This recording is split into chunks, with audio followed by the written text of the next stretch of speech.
Good morning, Peralta community. Welcome to our town hall, the Safe Peralta Return to Campus for Spring 2022. My name is Mark Johnson. I'm the Executive Director of Marketing, Communication, and Public Relations at the Peralta Community College District, and it's my pleasure to welcome you to our town hall. In just a moment, I'll be introducing Chancellor Jackson, but before we get that, I just wanted to go over a little bit of housekeeping this morning. We've got a really packed schedule for this 90-minute webinar. You'll notice that there is a Q&A function at the bottom of your screen. Please submit all of your questions during the Q&A. We had some confusion last time with the chat, so we've disabled chat this morning, and we're requesting that everybody submit any questions that you have through the Q&A feature. That'll make it a little bit easier for us to stay organized, make sure that we get all of your questions answered. As I mentioned, we've got the full agenda for you this morning. We'll try and cover all of this and still have plenty of time for the questions and answers. But at this point, it is my absolute pleasure to introduce you to your host, our interim chancellor, Dr. Jeanette N. Jackson. She's been the chancellor at Peralta since April of this year. She's previously the chancellor at the Chabot Las Positas district. And before that, she was a president at College of Alameda and a vice president also for many years. So she knows the district well. She's an esteemed California Community College administrator and also a retired colonel in the U.S. Army Reserve. So thank you very much for being with us, Dr. Jackson, and I turn the floor over to you. Thank you very much, Mark. I appreciate that introduction. And good morning, everyone, and welcome to the second town hall regarding the return to campus. My apologies, I'm having serious technology issues this morning. So although I'm live, transmitting my video has been an issue. And if for whatever reason I drop off during this meeting, then Chief of Staff Royal Roberts will act on my behalf. So today we will be focusing on the spring 2022 semester, and we will be providing an update by members of the leadership team on several topics that were outlined on the agenda that Mark just had up. Some of the topics we've discussed before, but we want to provide more clarity and update you on any changes. And also we want to allow plenty of time to take your questions. And thanks to those of you that submitted questions early so that we can address those as we go through the presentation. And if we didn't provide enough clarity, then you can re-ask those same questions at the end. I will keep my introduction short. I do want to bring up the next slide. This was the first slide I presented on October 4th at our first town hall. And I wanted to bring it up just to remind you of the notifications. We had to get notices out. We had town hall meetings, we had webinars, announcements, updates, put up Safe Peralta, and did a lot of things. And so this is the second in that series to talk about what is going to happen and give you an update on what has happened in that time from July 30th to now. So I wanted to give you this update because there is a lot of information that is out there, and some of it is accurate and some of it isn't. So this recording of this session will allow us to address those for individuals that aren't here.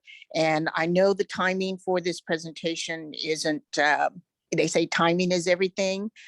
However, I do have to indicate that we did not have a tentative agreement with one of our bargaining units, SEIU, until last Thursday, which was the 16th. So it would have been a little premature to try to have a webinar when we had no agreement in place. And so the outline of what you're going to see today is part and inclusive of that discussion and that agreement.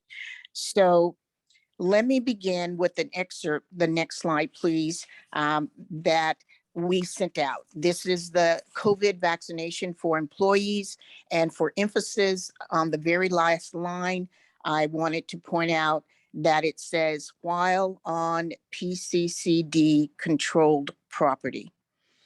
and that is for employees. And that same narrative on the next slide was included for students. So the reason I bring that up is because our focus for the spring semester will be on the most vulnerable, those employees and students that are receiving instruction or providing services face-to-face. We have not changed the policy, only the focus, given our limited capacity for enforcement and the time that it takes to go through and to validate everyone. So that has been going around. On many different forums, I have addressed this. I even put it in writing. So if you have not read the December 15th announcement, please do so. And we will continue to reiterate that. The policy is that all employees, with the exceptions of exemptions, will be vaccinated, and the same for students. But our focus is really on those staff and students that are going to be face-to-face, simply because of the limited capacity. So the next slide is an excerpt from that December 15th, and it states proof of vaccination or exemptions for students must be uploaded at least 5 working days in advance of coming onto campus.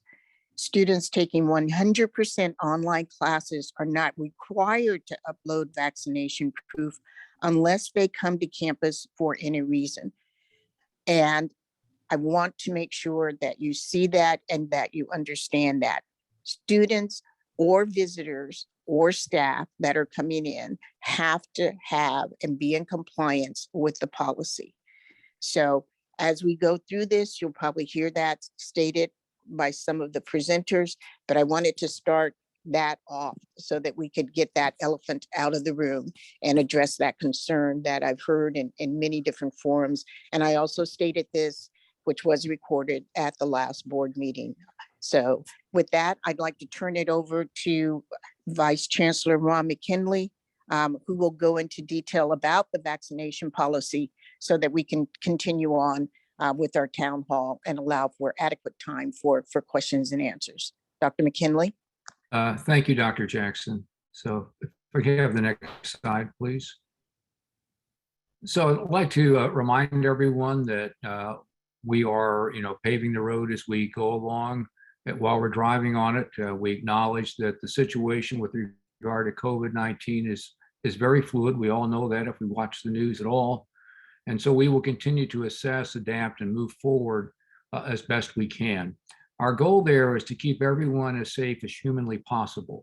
And as a reminder, if you remember the policy, and the chancellor said this, but I'll just reinforce it, our policy went into effect on July 30th, 2021, and that all employees, as a condition of employment, must be vaccinated or have an approved exemption for either medical, ADA, or sincerely held religious beliefs. And then notice of non-compliance for anyone that is non-compliant, they will be going out this week. We will be sending email messages with attached letters notifying folks that they are not in compliance for those that we do not have vaccination records for, and giving them a reasonable period of time to provide those documentations, or we will take disciplinary action steps.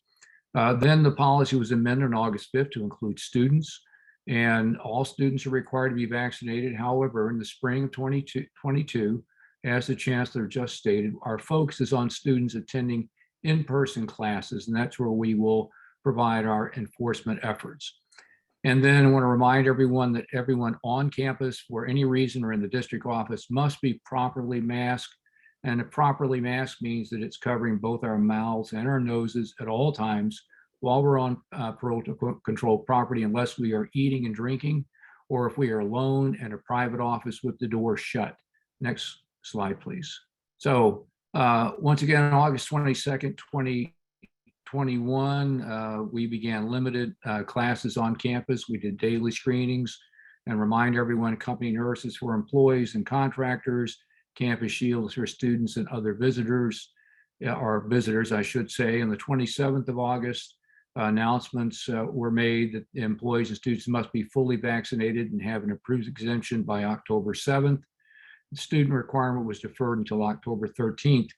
There have been a number of presentations made to the Board of Trustees with regard to our approaches towards managing the COVID pandemic. Many notices have been sent to PCC to our community related to the vaccination policy, and those are all of those are posted on the Safe Peralta website, as are the policies, those announcements we just talked about, FAQs, the protocol, and you can see them, screening and proof of vaccination requirements, etc., all posted on safeperalta.edu. Continued, of course, evolution of our response to COVID-19, such as vaccination clinics. There is also now free Monday through Friday COVID-19 testing for employees on each of the 4 college campuses and the district office, regardless of vaccination status. So anyone who is either vaccinated or not, who has an approved exemption, can test. And of course, the ones with approved exemptions must test by Friday of each week during the semester.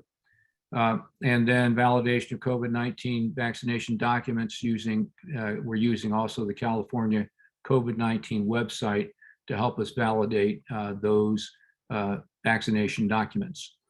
2-week return to campus notices for some classified professionals were sent out on Friday, December 17th for the spring 2022 semester. Those who were notified must return to work no later than the week of January 10th, with an early transition period beginning January 3rd, 2022. Next slide, please.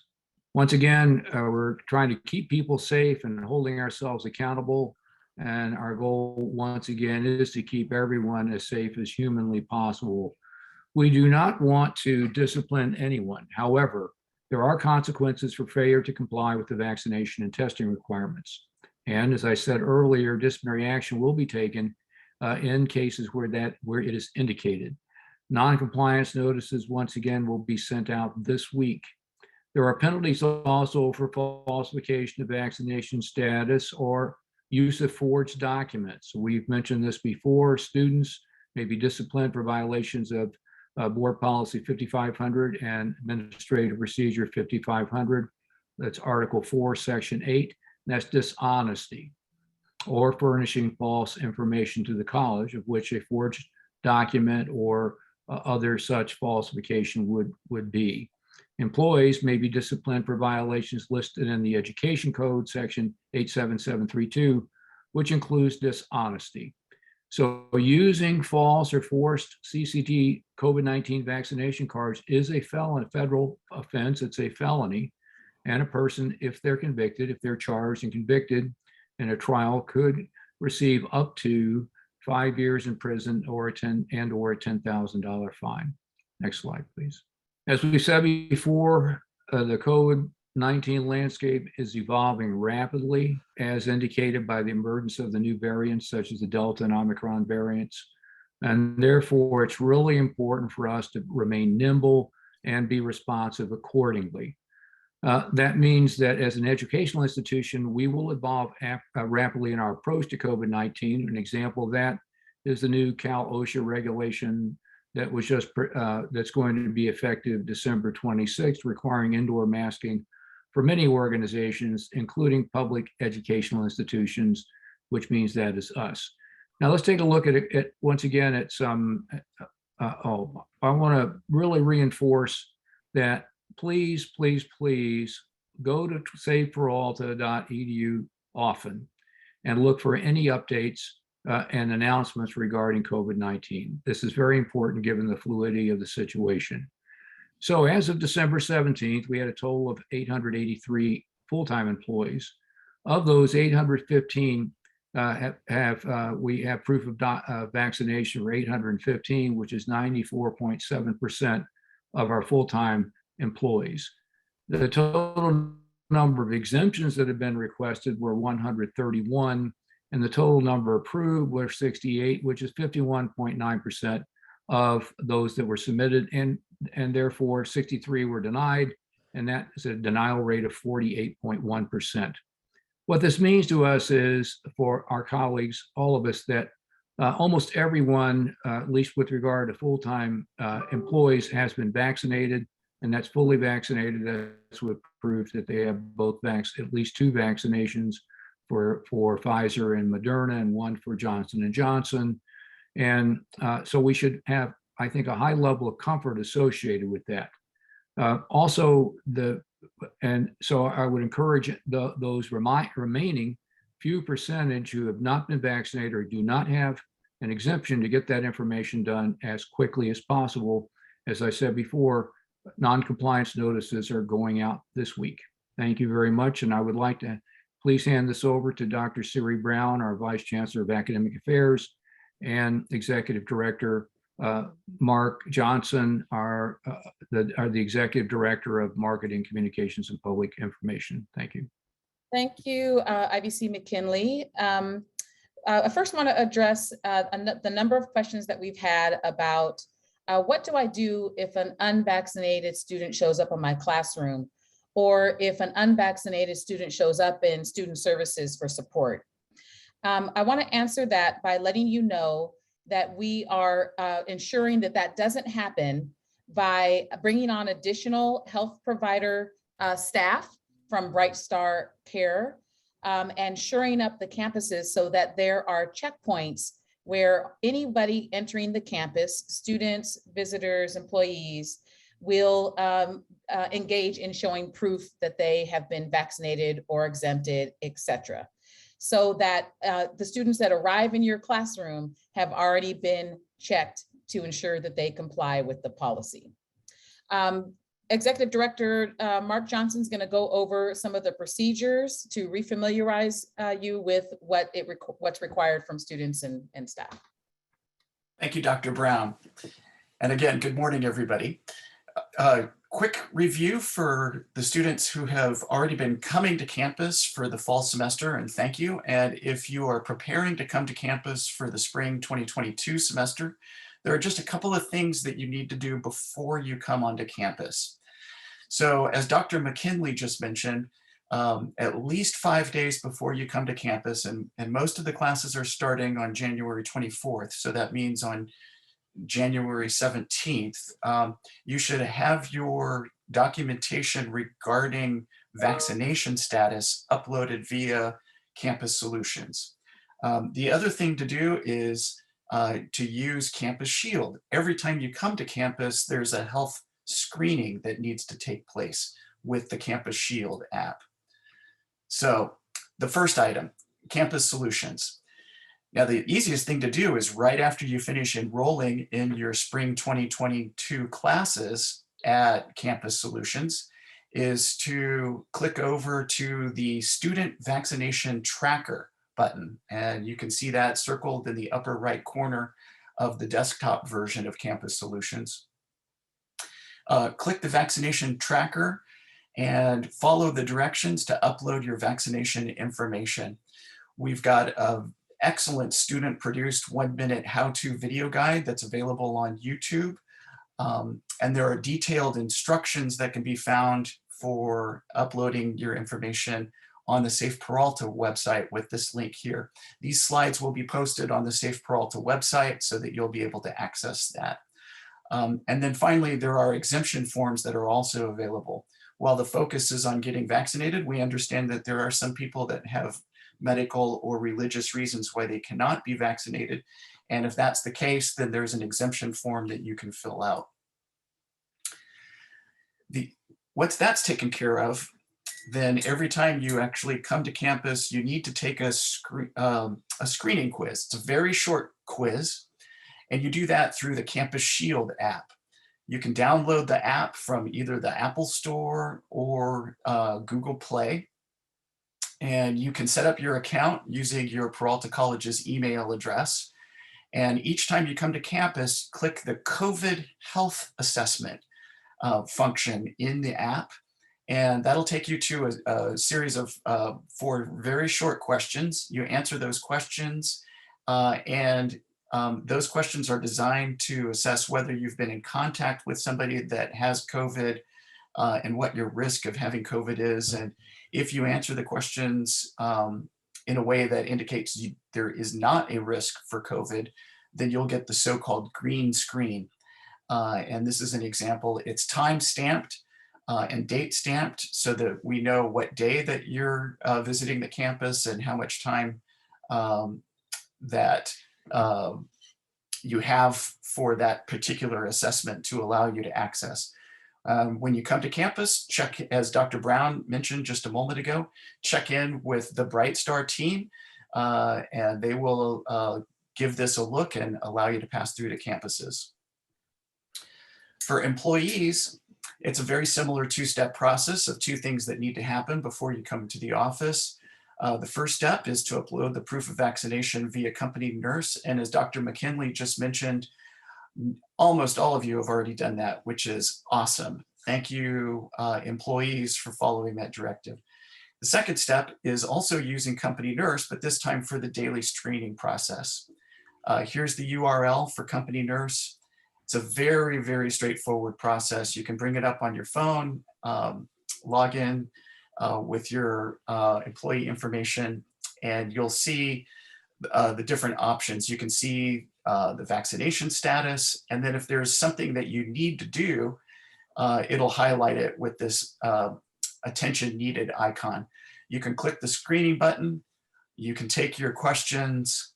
Once you've successfully answered the screening questions, then you'll also get a similar green screen that will allow you to navigate around campus. Be prepared to show that green screen to your supervisor, just so that we know that you've passed the protocol. And with that, I'll turn it back over to Vice Chancellor Brown. Thank you. Just briefly, some of you have already had contact with Bright Star Care. And so thankfully, this is an East Bay business, and they've been working in other school districts as well. We took the last few months to work out how this would work with Bright Star Care, checking the vaccination compliance for students. And now we decided to extend it. Thankfully, the Board of Trustees approved an addendum to both contracts for both locations to service not only our students, but also employees and visitors. And so they will use what Mark Johnson just covered, the Campus Shield and Campus Solutions, as well as coordinating with DGS around vendors who also have to show proof of vaccination. And so they'll be on site.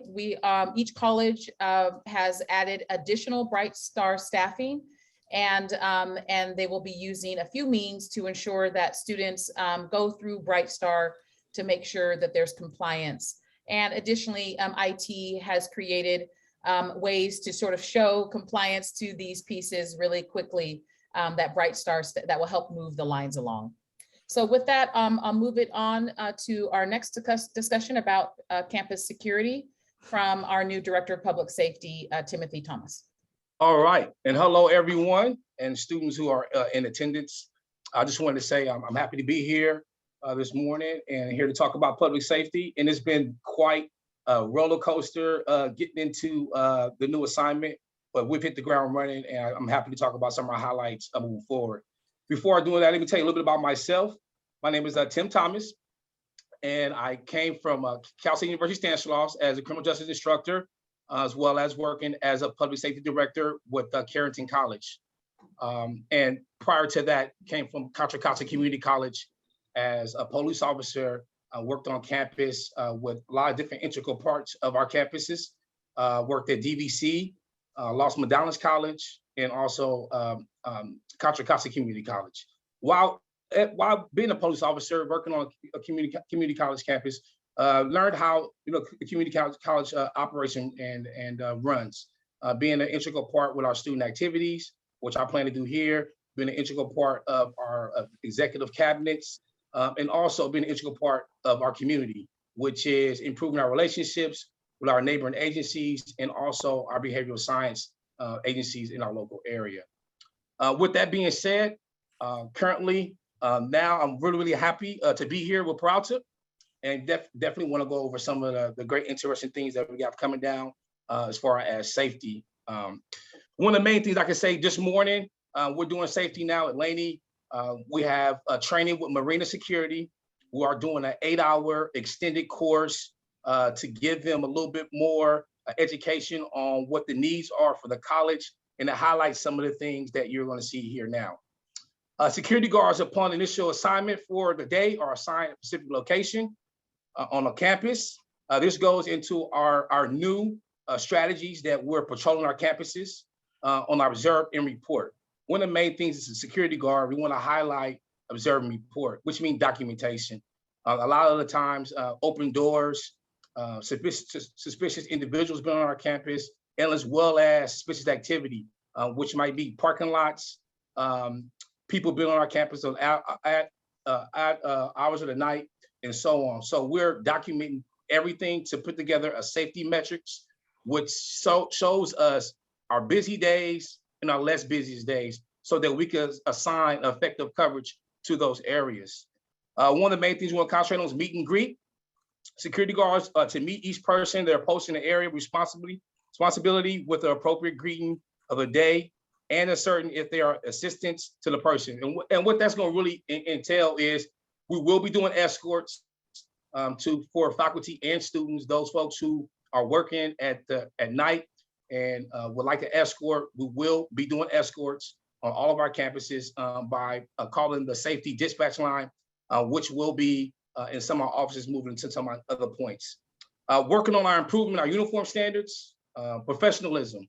We want to make sure we look up the part for our students and our faculty and our guests who we're serving, who are going to be on our campuses, interacting with our students and faculty. Some of the highlights to look at the top 5, looking at some of these things, was first aid on campus. And you'll also see, just moving forward with the 8-hour class today on bloodborne pathogen, they're going to be having first aid gloves to assess students who might need first aid on our campuses, and so on. Report writing beyond the industry standard. Most of the security guards receive training from BSIS, which means Bureau of Security Investigative Services. We're going to provide more training to them, addition to the training they've already received, and that is going to be taking place while we're on break, on the winter break. So most of us will get a break. Some of us will be working, and I'll be here. Key standard, key control standard. And I also, when I say key control standards, meaning that a logistical standpoint on who has keys and who doesn't have keys. And so I definitely want to thank the engineers at Laney. Due to some of the recent break-ins that we've had, we've been able to have a swift response, and immediate action has been taken regarding those issues. And a lot of it is coming from a key control standard, and also looking at our 4th point, our electrical access control. Who has access to our building and our infrastructures, and so on. And so some of those things right now are going to be updated at the board in the spring for recommendations that will be needed moving forward with key access and control from a logistical standpoint. On our 5th item of our objective is the safety numbers and the campaign signs. Now, folks are going to see a whole lot of safety signs on campus. And the reason is because I want you to know the number to call. Now, one of my assessments was when I did my 30-day assessments, and I got a chance to go around to all the colleges. One of the main things that I heard, some people call them complaints, but I call them suggestions. One of the suggestions that I heard was that we don't know the number to call. So I want to make sure that in our safety campaign, that there will be numbers on all of the phones listed in most of the faculty offices and all the businesses offices, so that we can call dispatch. If we want to escort, we can call dispatch in case we see someone that may not be on our campus, it may not be a student, or a suspicious person, or packages, and etc. So we know the number to call as we move forward in this change. One of the main things that I definitely want to work on, and I started with the supervisors on December 12th. We did a supervisor training that was held to enhance the power in a supervisor as well as our security officer. So I started this training 2 weeks ago, and I've been really measuring our metrics on training because I want to make sure we provide service. As being in a security/law enforcement since I've been 13 years old, I understand that I enjoy being a public servant, but also I understand how customer service plays a big integral part into being a public servant. So we want to make sure that we have customer service for those folks who are not only working on our campus, but the students that we serve, but also our neighboring surrounding agencies. Number 2, visibility and patrolling. I came in here in the last 30 days and made some security assessments to the way we patrol and also our visibility to patrolling. I've been on all the campuses and I've spent a lot of time just watching. I've been on the campuses, watching folks go in and out of the offices, watching students. I've been there. And one of the main things that I would like to say is moving forward, we will be better as far as visibility and folks seeing us. And that's one of my main things. I want to make sure that we're preventative and we stop and prevent things from occurring, not after the fact from occurring. Response to emergency. And now, currently, again, I just mentioned this, Marina is being trained currently as we speak on how we respond to emergencies. We're also going over our protocols and proper chain of communication and protocols. All these things are being established and they're being briefed as we speak. So I'm very, very happy to put in these communication protocols so that we're transparent with our faculty, we're transparent with our students, and as well as our neighboring surrounding agencies. Role of security guard at Peralta Community College District. And I think, when we look at some of these things, folks, number 4 is very, really important. And, what are our needs and what do we want from Marina security? And I've heard a lot of suggestions from folks throughout the district.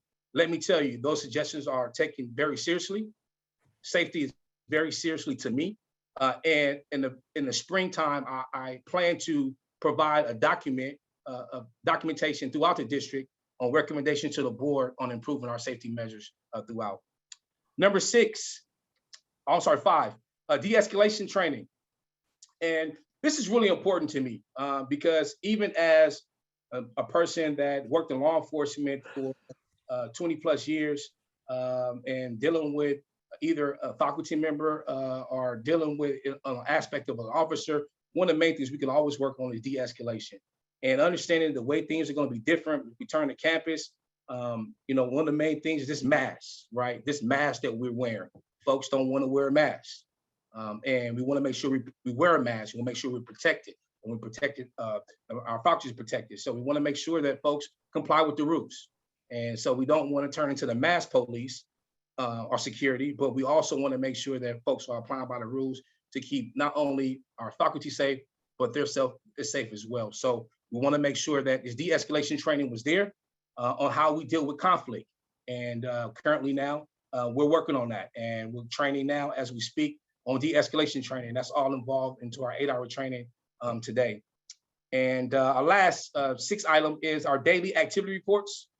Since I've been here at the district for about 30 days. One of the main things that I wanted to do was documentation. And so I wanted to make sure that we had everything reported, things that need to be fixed, documented, windows that are open need to be documented, and also crimes against person. Over the last 3 weeks, working over at Lady, we've had property crimes and et cetera. And I definitely want to thank the staff, Vice Chancellor Theory Smith, for the swift response and immediate action taken as I came with the recommendations to try to prevent these things from occurring. And I plan to have an updated board in the spring. But I say this in closing.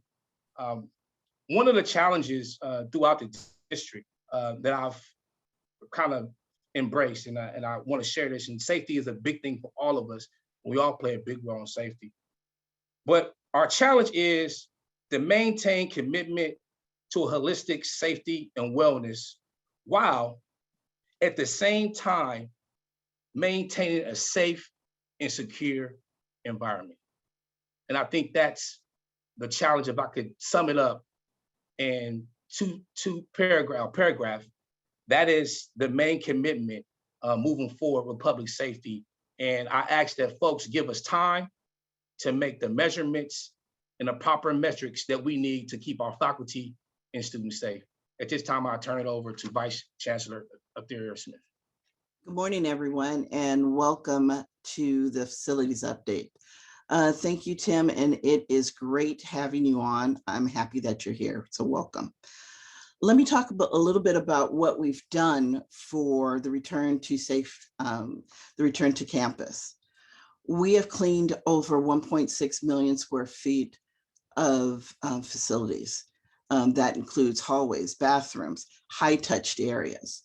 And in that cleaning, we've had healthy building science testing that confirmed that everything was properly cleaned from an outside agency. So I want to thank them also.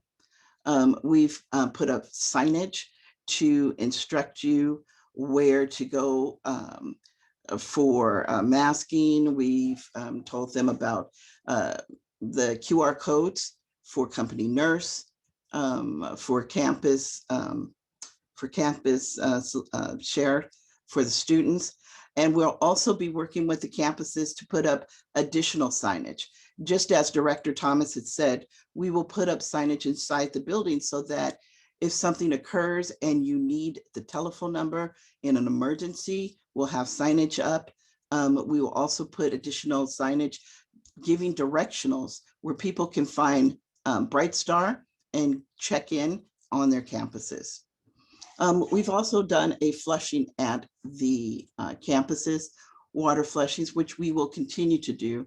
And we will work with RISC to continue to do a water safety plan and flush often. Some of you may notice that there are a couple of water fountains that have not been turned on. It is because we are going to replace and upgrade those water fountains into bottle fillers and also change those filters in the existing water fountains. And we look forward to installing new water fountains throughout the district where they're needed. HVAC assessments. We have done an extensive changing of filters, and our engineers have jumped in with NES and HPLE to do in-house assessments up to this point. And what that means is we've made adjustments to our HVAC equipment. Some of them were working at minimal. We've upgraded them. We've adjusted them to a higher airflow to assist with the current air exchange. We should, our goal was to have 3 air exchanges every hour. Some of these have met goals and some of them haven't. And that's what we're going to, we'll go through those things next and show you what we're doing for the HVAC mitigation needs and how we've met them. What we have left to do, HVAC upgrades. We are going to continue to work on our HVAC, and we will probably at this point begin to replace some of the HVAC equipment that we have. But that does not mean that the existing HVAC equipment is not working properly.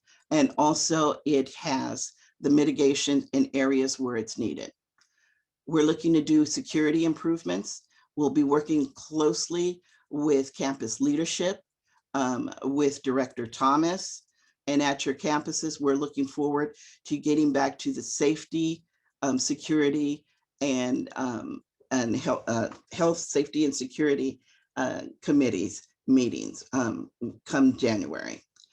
And the next thing is that we're also looking to do keyless entry at one point. If we can go to the HVAC mitigations. Many of you know when we took the measurements with NES in November, there were areas that did not meet the target. So again, that is where our engineers jumped in and went back and worked on some of the HVACs to try to get the airflow going. Not all areas met the target. So if you look on the other, on your right side, you will see where it says meets the target with mitigation. And what that means, we have 3 different size air purifiers. And one will be for office, one will be for large areas, and the middle size will be for labs and classrooms. We've gotten them delivered and we will be installing them through the Christmas vacation. So when you go to Safe Peralta website, you'll be able to look on the website and see areas and your work areas, see where it may have not met the target, but you will see where the air purifier, where it says meeting the target with mitigation. And that's how we're responding. So we've done this for BCC. What's the next, Mark? We've done it for COA. We've done it for Laney College, and we've done it for Merritt College. So please feel free to go to Safe Peralta and look up the information that's posted there for you. We will also have information about the air purifier devices there, where you can read about all of the devices that are OSHA and ASHRAE recommended, that we've worked with NEC and Forensic Analytics for their recommendations to upgrade your areas. Again, we are looking forward to going into the keyless entry. And what that means, you see this door on your right, we have the first sample installed here at the district office in DGS. And we are testing it out and seeing how this works out for us. We are looking forward to doing this district-wide so that at every exterior major point, there will be keyless entries. So at this time, I'd like to turn it back over to Mark Johnson. Thank you, Vice Chancellor Smith. So want to kind of conclude our presentations this morning with a reminder of the Safe Peralta website and the resources that are available to you at Safe Peralta. That's safe.peralta.edu.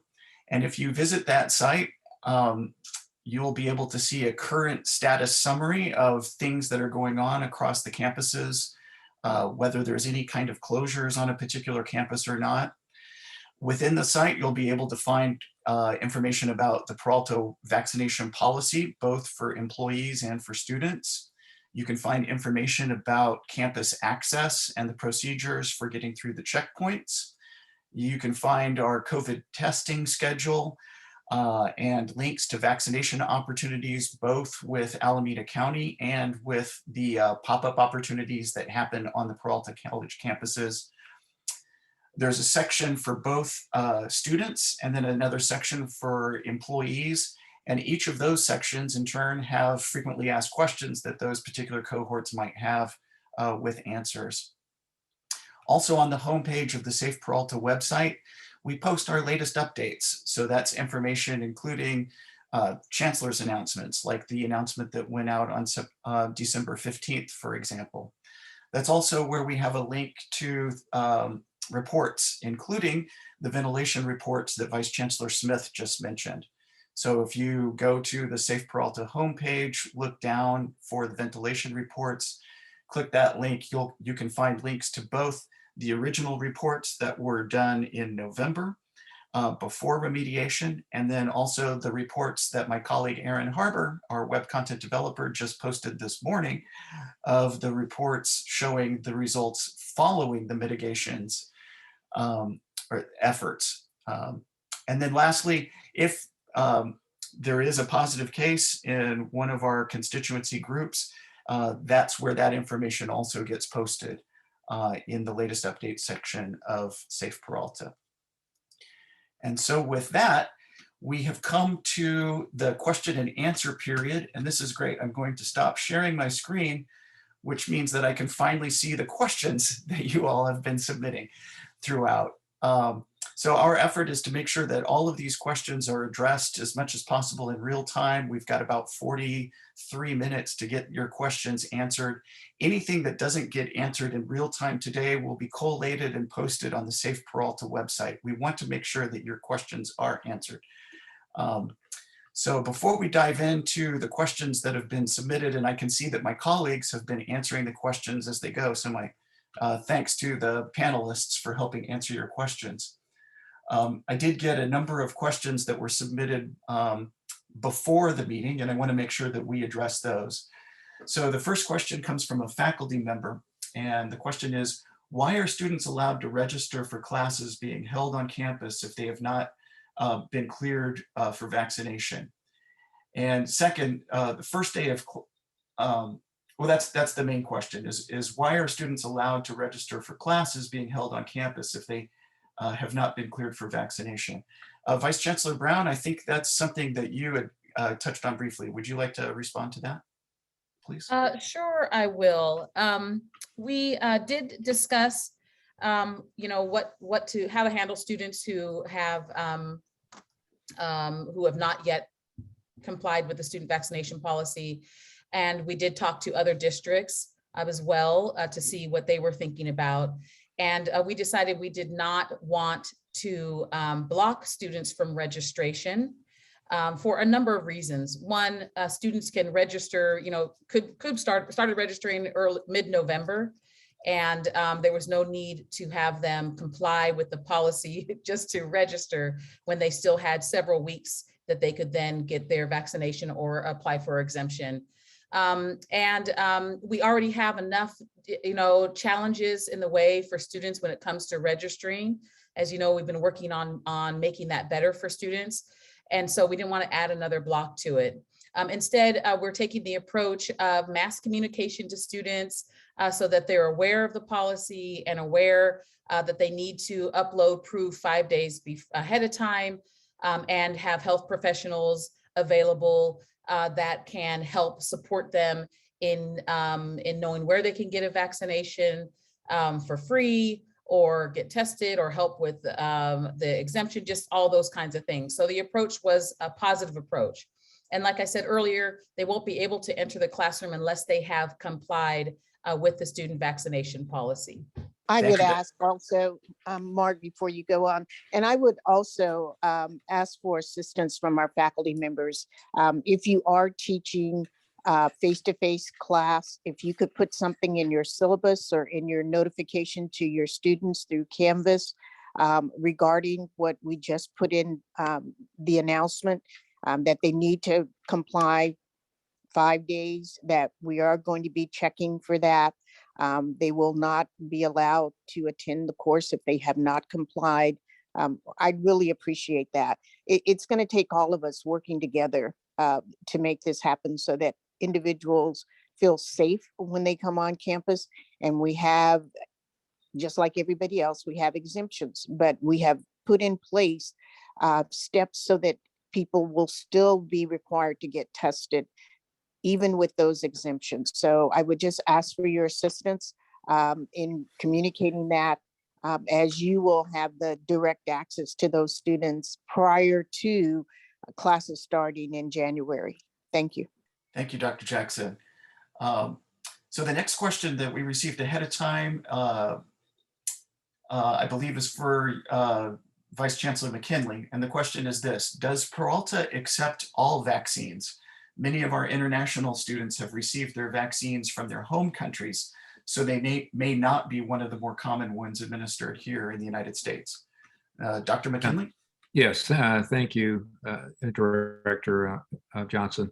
So the short answer to that is no. We only accept the vaccinations that are approved by the Food and Drug Administration. We've had a couple of folks ask us about vaccinations that we're, for instance, there's one, I don't recall its name right now, but it's only administered in Taiwan. It's not administered anywhere else. So we do not accept those other vaccinations, no. Great, thank you. You're welcome. And pay attention, Dr. McKinley, because the next one I think is for you as well. And the question is regarding company nurse. So it's been noted that as of right now, company nurse does not allow for employees to upload information about our booster. Can you tell us, are there plans to extend the functionality of company nurse to include logging booster information? Yes, there are plans to do that, and that should be happening soon. Wonderful. And I will just add to that also, I have had my booster. This is Chancellor Jackson. And what I did when I registered was you can upload a copy of your vaccination record, which should include your booster. So rather than trying to type in all of the information, it does allow you to upload a picture. And that's what I did. And that picture is my vaccination record with my booster on it. Thank you, Chancellor Jackson. And just for the sake of clarity, right now, the Peralta policy is that vaccination is your two vaccine or vaccinations with the Moderna or the Pfizer, or one with the Johnson & Johnson. And at this time, we're not defining fully vaccinated as including the booster shot. So the next question is, are facilities and IT departments ready to troubleshoot and assist in a timely manner as employees come back into the office? And some examples are some of our seating configurations are more tightly configured than would allow for a six feet of social distancing. There aren't plexiglass panels installed in between seats. Printers have gone offline because of they haven't been used in quite some time. So the question is, are IT and facilities teams ready to assist? Let's see, Chief Technology and Information Officer Antoine Mehele is not available to join us today. He's visiting family in Africa on a well-deserved vacation. But I did get some feedback from him indicating that if there are problems with IT resources, that employees should simply write to helpdesk@peralta.edu, create a help desk ticket, and that our IT professionals are standing by in order to help our colleagues get their systems back up and running. Vice Chancellor Smith, would you like to address the facilities component of that question, please? Sure. In terms of DGS, we are ready to assist how best we can. When we took the assessments in the area, NES also took into account what the occupancy of the room was and also the chair layout. So, and we are also observing the Alameda County restrictions right now. And at this time, again, we're ready to assist. And that's why we have the air purifiers to also help with the air circulation. Great, thank you, VC And Smith. Mark, Yes, Chancellor, go ahead.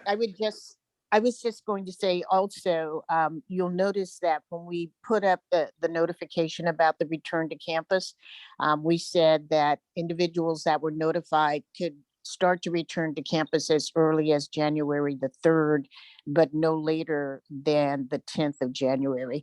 And that was to allow for that transition period so that we can make any adjustments that are necessary. So we were aware of that, and we agreed that we do need to make some adjustments because some individuals haven't been on campus for a number of months. And we just want to give that time to transition, to make those changes, to get that technology back reconnected, and also to make any space changes as necessary. Thank you, Chancellor. President Besikoff, I see your hand up as well. Yes, good morning, everyone. Our Director of Information Technology is not, the campus director is not on the among the panelists this morning, but just in our conversations, and if I were to speak for her, the answer to that question is yes. As far as being in cooperation with district IT, campus IT is also working to support the return. Wonderful, thank you. So our next question is for those employees who have a medical accommodation and are not currently required to return to campus, how long will the accommodation be recognized? I think that's for you, Vice Chancellor McKinley. Yes, thank you. So we will continue to recognize those accommodations for as long as Cal OSHA requires us to. So whenever the pandemic is declared over by whatever authorities that are going to do that, and Cal OSHA rescinds this regulation, then we will no longer recognize those accommodations. Great. Thank you, VC McKinley. Let's see, we've got two more questions that came in before, in advance of the town hall, and then we'll go over to the questions that came in during the town hall. So this, I believe, is a question for Director Thomas. What can be done if an individual refuses to comply with masking? For example, a security guard. The underlying concern is that what if a student refuses to comply, but the answer in our previous FAQ was to reach out for security. But if security is also not in compliance, what resources do we have available to help? Director Thomas? Yes, and just to talk about those things, the measurements on some of those compliances were taken very seriously. We're in the process now of making those changes. We went through with Marina Security, and again, I mentioned this morning they're in training now to really go over the objectives of what we would like for them to do while they're on our campus and serve us and our students. And so they're training now on that. And so we're providing now more leadership for Marina Security as far as what the objectives are in servicing our students.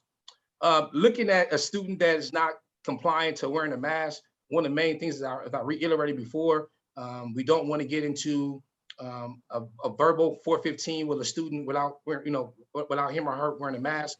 What we would like to do is try to get that student's information and name of that student, and then be able to write a report and refer that student to the dean of students, and then look at progressive discipline to those students who are not wearing a mask.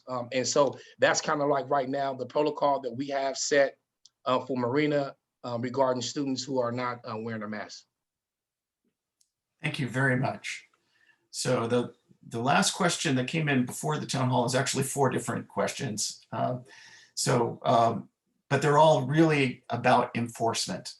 So how will the district enforce that every student in our face-to-face classes is vaccinated? And I believe that Vice Chancellor Brown has talked about that already with the inclusion of Bright Star and including more Bright Star resources to screen students before they actually physically step into the class. Are there other things that we're doing to help those students adhere to the vaccination policy? Vice Chancellor Brown, would you like to talk about that a little bit? Yes, we're informing students in advance as much as possible and everywhere possible and by multiple means possible. And then those who need support who come to campus, Bright Star staff have been trained on how to support students in working the campus shield, and also the portal for students to upload their proof of vaccination or access the exemption request.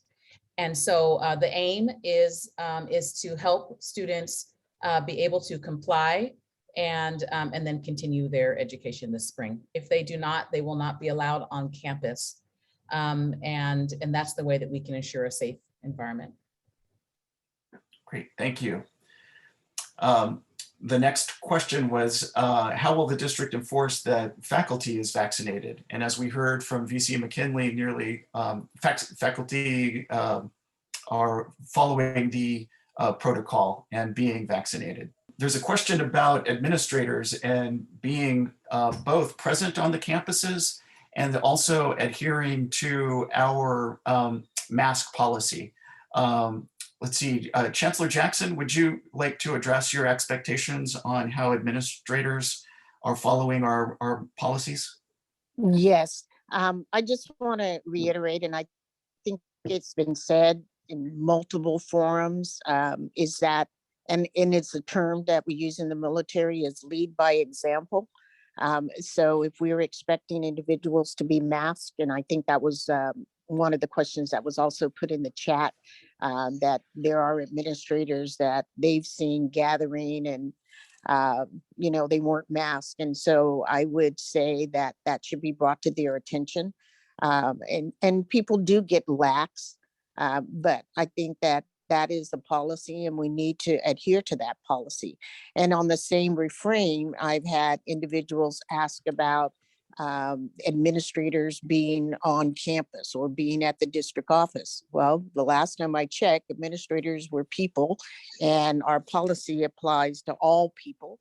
So if there are exemptions and an administrator has an exemption, an approved exemption, then it's a privacy information that is not passed out or discussed or made public. So we are trying to make sure that the standard is the same for everyone, regardless of whether they are a student, a faculty member, a classified professional, an administrator, or a board member.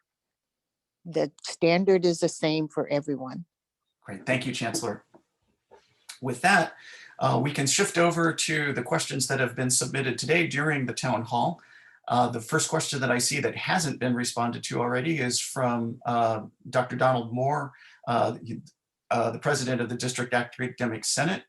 And Dr. Moore asks, no matter how many sites you have to check, there are many more access points to campus, with the exception of Berkeley City College, which has one main entrance for the building. Are we fencing and blocking access points except those that are screened? And with that, I'll turn that over to, I think both Vice Chancellor Smith and Director Thomas probably have some thoughts about that. Go ahead, Director Thomas. Yeah, so currently, Marina Security has been advised to help Bright Star with directing folks to Bright Star as we return to campus. And so they're going to be assisting. They're not going to be checking. And I think that was kind of a confusion with some folks. They thought that Marina was going to be checking as well. Marina is only going to be escorting folks to Bright Star so that they can be checked before entering the building. Those folks who somehow don't want to be checked, those are the folks now moving forward that we will refer those names to the Dean of Student for conduct related issues as far as not complying with the policy. And then also there will be signage. Again, we've been asked to create signage to direct people to the Bright Star areas so that they can check in. Great, thank you. Let's see. The question was raised, will a list of the places cleaned be made available? VC Smith? Sure, we can list those places that were cleaned before. We should list them again. We've also asked that each of the campuses be trained with HPLE on standard operating procedures to continue the cleaning, but we're also looking to go back and do some other follow-up, not deep cleaning, but possibly electrostatic cleaning and surface cleaning. So it will not be as extensive as it was before. But yes, the list will be made available. Wonderful. So we have the question, have all of these updates and improvements been done at the district office? I know Laura Leon Maurice is asking specifically about the district administrative center. We did the campuses first, and we're following up with the district office, and we should be finished over the Christmas vacation. Wonderful, thank you.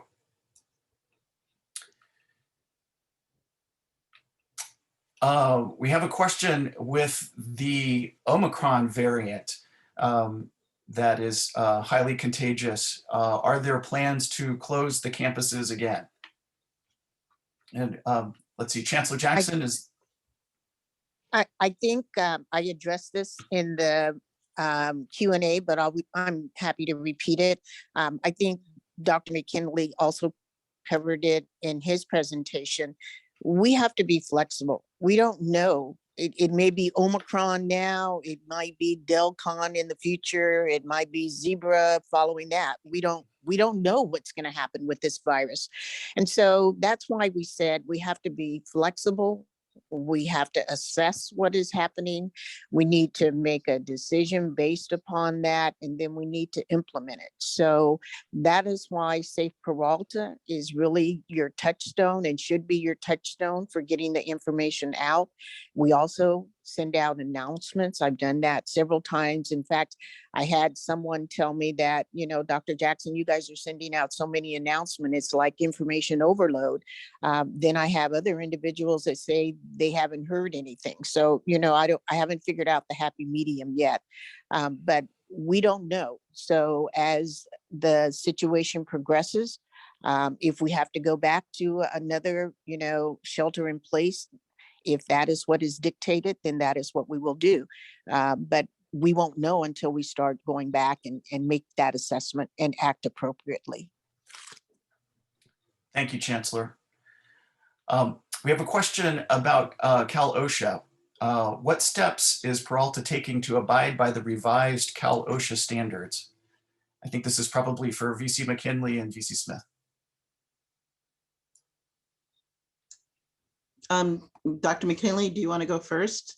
And then I'll follow up with our return to campus. Sure. So we are already in compliance with regard to the requirement for masking, because we're requiring everyone to be properly masked whenever they're on one of our facilities. We're currently looking at the remainder of that because the bulletin that was sent out is not complete. And we are then waiting for an update from our legal team with Lieber Casting Whitmore to ensure that we take other appropriate steps that may be necessary. I do know that it appears that there is no 6-foot requirement except for folks that have not been vaccinated. So we will look at that, and then we will then, as the chancellor already said, and as I have too, we will develop a plan and implement the plan to comply with it. Great. Thank you, Dr. McKinley. And I just wanted to add that in terms of exchanging and sharing information, we meet on a regular basis, each campus leadership and district office, and we talk about the challenges that we're observing. We talk about the new, as everyone has said, this is a very fluid situation. So we all exchange information with our vendors, with campus leadership. And I'd like to thank our vendors, HPLE and NES and Forensic Analytics, and the attorneys who have helped us through this. Thank you, VC Smith. So we have a question about close contact exposure policy. What to do if somebody has been in contact with an individual who's been positive. Those documents are available on the Safe Peralta website. I will post a link shortly. Let's see, I believe Chief of Staff Royal Roberts is on the call, and Chief Roberts was involved in updating those documents recently. Chief Roberts, is there anything in particular you'd like to add? No, it's well, yes. The only thing I would add is it is very difficult for us to track all of the close contact. Basically, having received the contact tracing training, we do have designated contact tracers for each campus and the district office. But I mean, there's not a one size fits all situation. It depends on the quality of the contact, the time, and the length of exposure to that contact. But if there are any questions regarding that, please email hr@peralta.edu, and then that will trigger the contact tracers, and we'll be able to answer specific questions regarding the situation. Thank you, Chief Roberts. And just for And I clarification. do see President Director Vesikoff Johnson, has his hand up as Oh, well. sure, And President just Vesikoff, to add on please. to Chief Roberts' answer, please, if colleagues could please notify their supervisor. One thing that certainly is important to attend to is being aware of the areas, so that just to inform activities such as cleaning that needs to be done as well. Just so we're all in the loop on things. Wonderful. Thank you, President Vesikoff.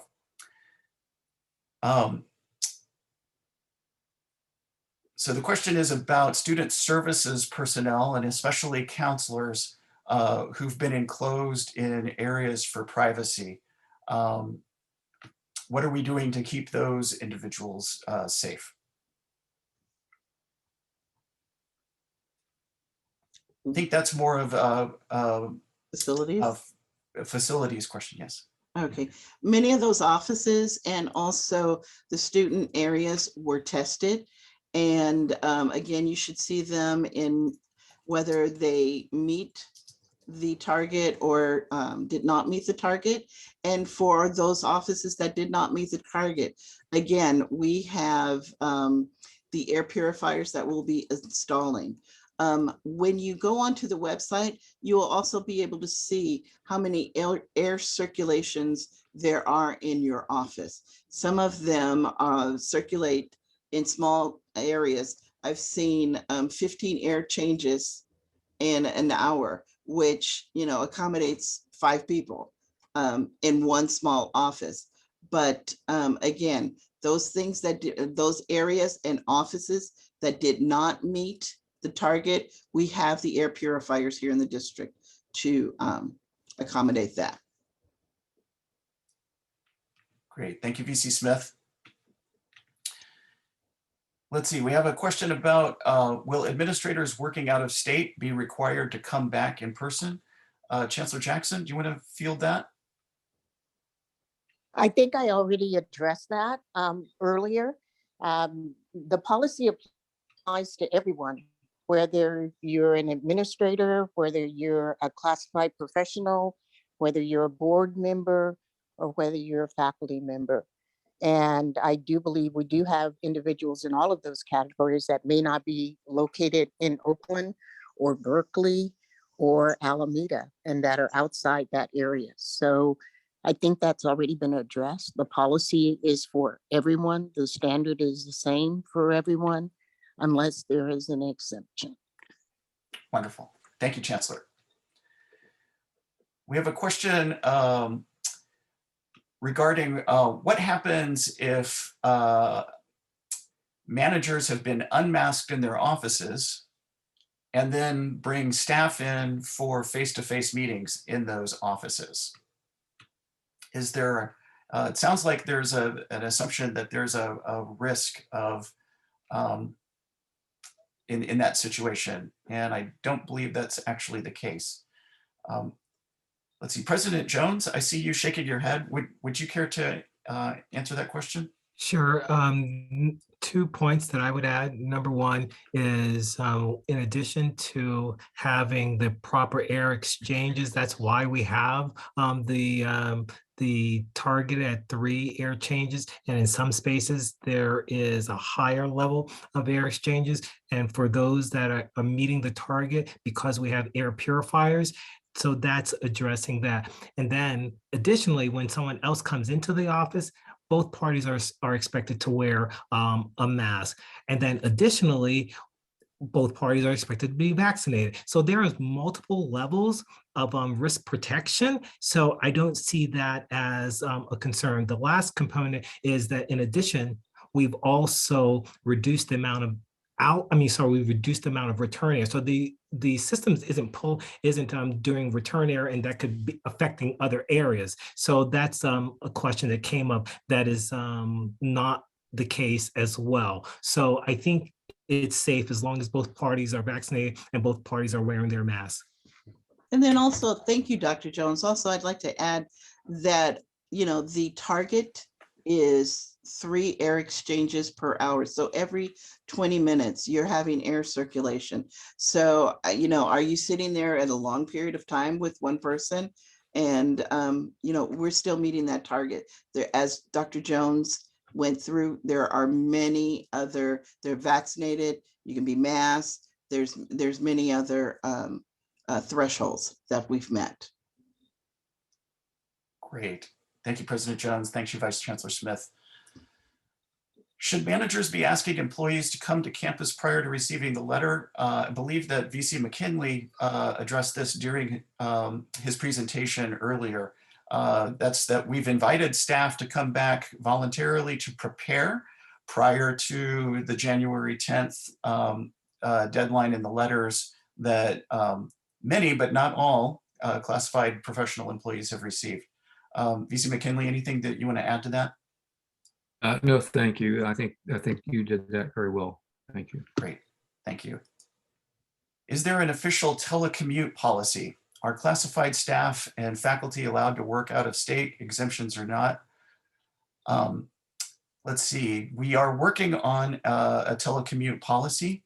Vice Chancellor McKinley, do you want to give us an update on where we are with that AP in progress? Yeah, so we are working on a telecommute. It's actually an administrative procedure.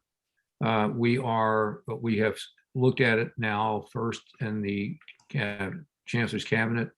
It's available then for any edits among that group. We will then be sending it through the appropriate shared governance mechanism and then bringing it back to the Cabinet for recommendation to the Chancellor sometime in 2020, early 2022. Great, thank you. But to also answer the other question that was asked, so folks are allowed to work who've been working remotely and who are not being called back to campus can continue to work remotely from places outside the state. And then, as Chancellor Jackson has said, we have administrators who have accommodations, which means that they have the Cal OSHA accommodation, and we cannot require them to come to work in person. As I've said, until Cal OSHA, no longer requires us to do that. Great. Thank you, VC McKinley.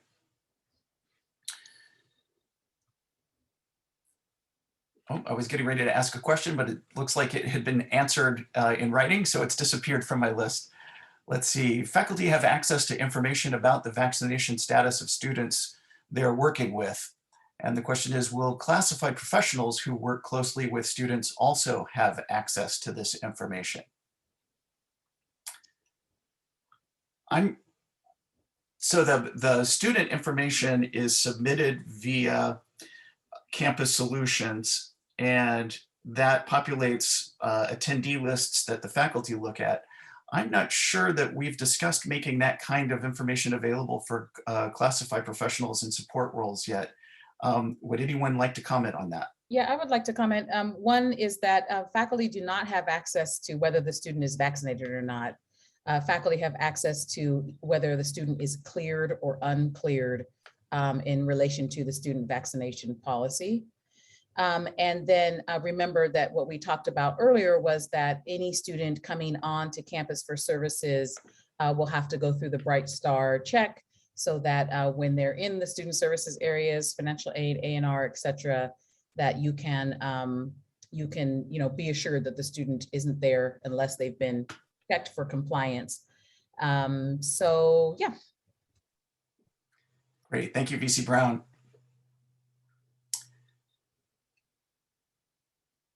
Let's see, I believe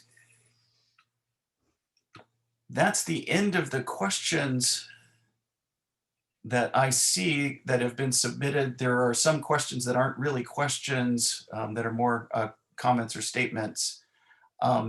If there are any other questions that you have, please feel free to email them to myself.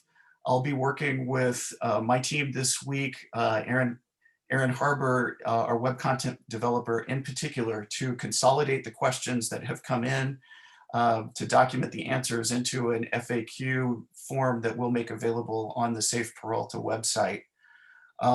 We've got about 7 minutes left, but since there are no more questions at this point, I'm going to turn it over to Chancellor Jackson. Chancellor Jackson, are there any kind of closing comments that you would have for us? Yes, I just have a few. First of all, I want to thank everyone that has been involved in our planning and our implementation of our return to campus.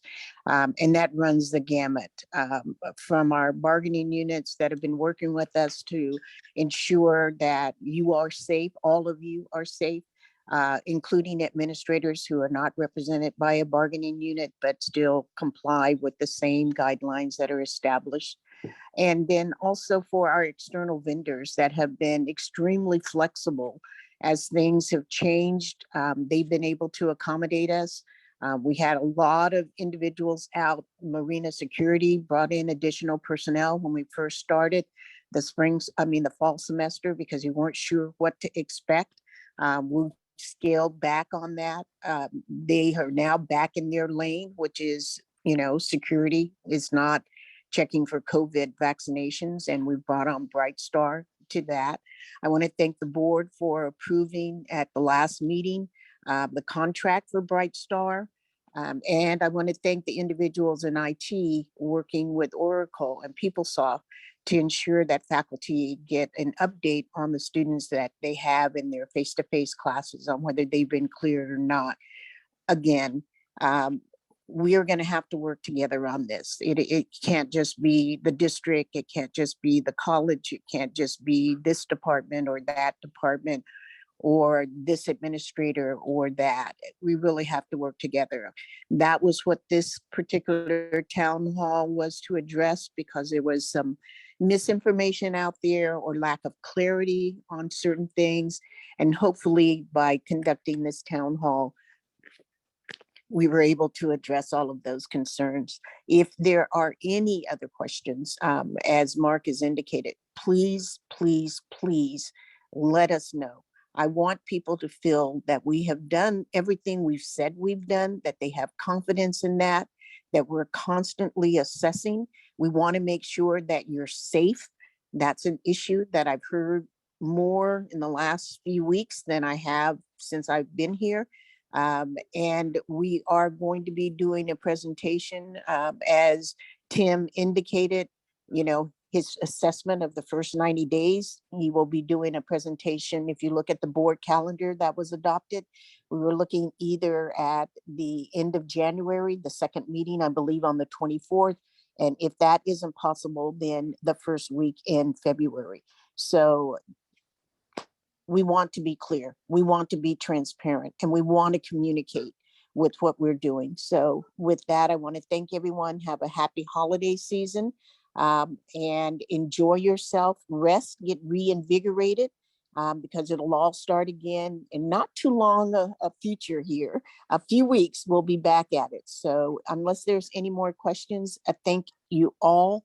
I appreciate your support as I lead this colleges and the district into 2022. Thank you. Thank you, Chancellor. There was one more question that snuck in there that I think we can answer. And the question was, can we address how students are notified of our vaccination policy prior to enrollment, particularly the students that use the CCC apply function? And I believe that Vice Chancellor Brown has already addressed this. We're putting a number of communications in place to communicate that, including adding some messaging in our PeopleSoft automated messaging. VC Brown, is there anything else that you would want to add on that? Nope, you answered it. If students are following any of our social media, they'd see it. If they check the website, they'd see it. But as they apply and enroll, they will see it in multiple locations as well.